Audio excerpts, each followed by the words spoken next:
Welcome to this week's preview, everybody. My name's Harry James. The next preview to do on this football season for the Sooners is probably the most successful coach now in the Big 12. And that would be Mike Gundy at Oklahoma State, finishing 10-3, not 11-2, but 10-3 last year, 7-2 in league play.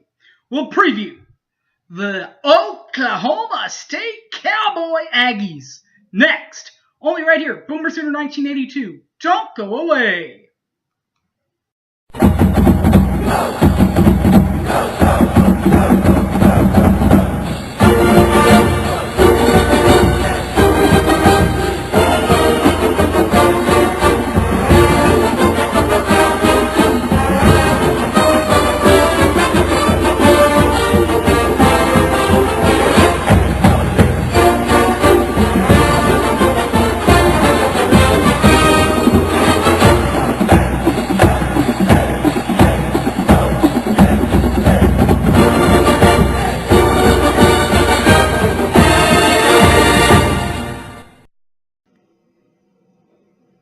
Aggies of Oklahoma State from Stillwater, Oklahoma, Boone Pickens Stadium.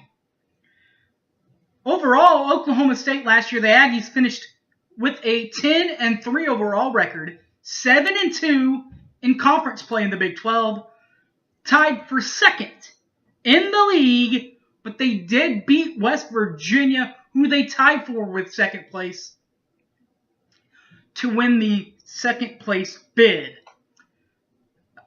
Their bowl game from 2016 was the Alamo.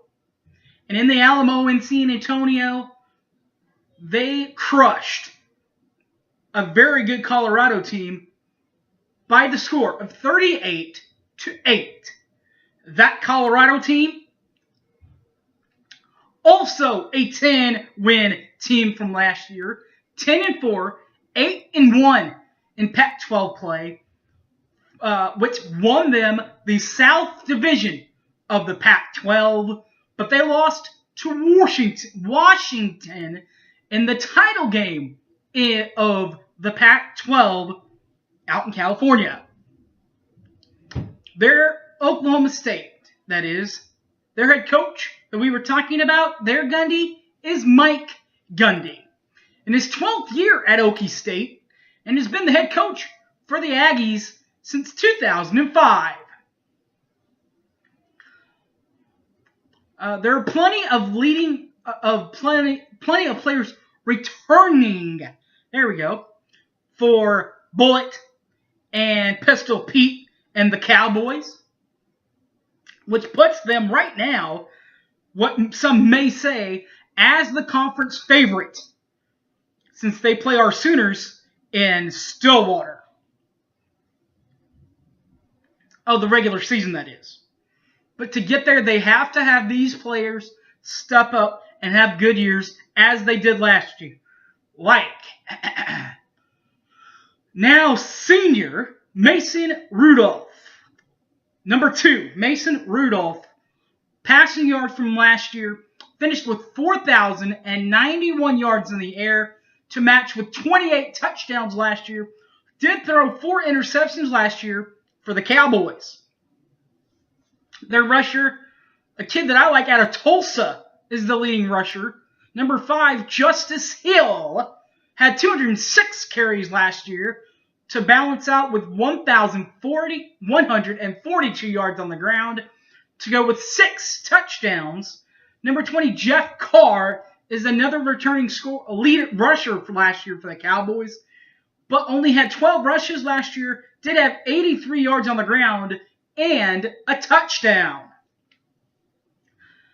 Now, if Bullet and the Cowboys are going to have another good year, and Mason Rudolph's going to throw for another 4,000 yards, he has to have somebody to throw to. And oh boy does he. Like number 28, James Washington. 71 receptions last year to balance out with 1,080 yards in the air.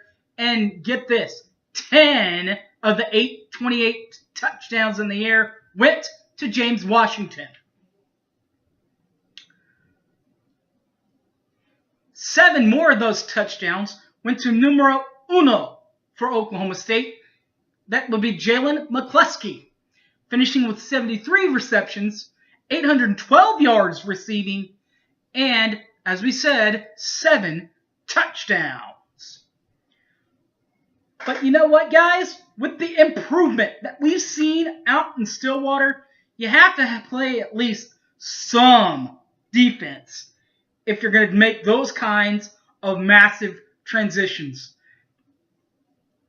as a conference and as an overall record. And oh boy, do they. Like number 45, Chad Whitaker, and number 7, Ramon Richards.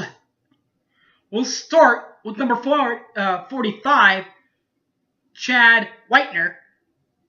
71 tackles for the young gun. 0 forced fumbles, 0 fumbles recovered, and 0 interceptions for the linebacker.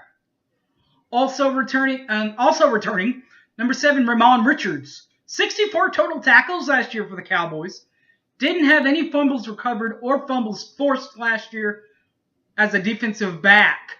But playing DB in this conference, there's a good chance that you're going to get some interceptions, and he did. He got 3 picks on the year last season for Oklahoma State. Their head coach is a 1989 grad from the Aggies of Oklahoma State, and that's their Gundy, Mike Gundy.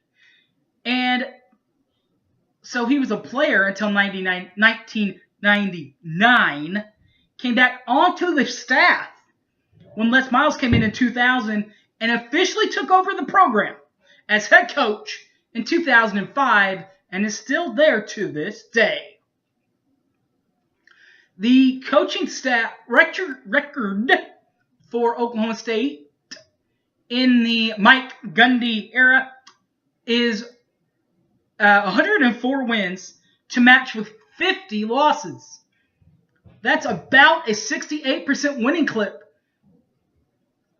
in conference and overall play. Postseason record for the Mike Gundy's Cowboys, 7-4. Again, a pretty good record at 63% winning clip in the postseason. Conference or divisional titles, 0 division titles for the Cowboys.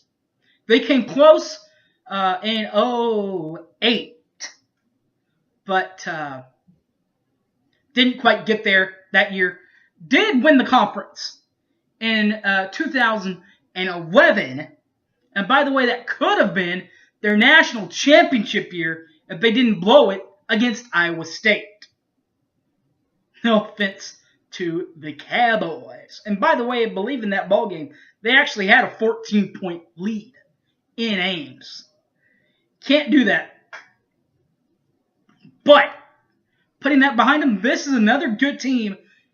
10-win team last year. Now, we'll likely have to play them twice. Or them twice, or them us twice. Of course, this will be the first meeting.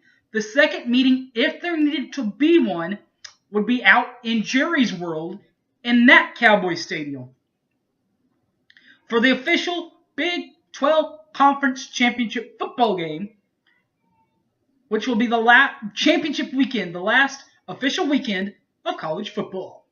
All right, guys, thanks for watching. Next week, we'll preview a team in Oklahoma that's kind of been a thorn in their side, even though they've beaten TCU they have beaten them the last few years, but still been kind of a thorn in their side as far as the score is concerned. As a lot of you OU and TCU fans may very well know. All right, guys, thanks for watching. As we said, next week we'll preview TCU. This has been the OSU Cowboy preview. My name is Harry James. You can find me on Facebook, Harry James Taylor, or tweet me at Sooner_fan_OK, or You can find all these videos, all the previews, on the YouTube, Boomer Sooner 1982. Alright, everybody. Thanks for watching. And as always, Boomer Sooner, everybody. Take care. I am out of here.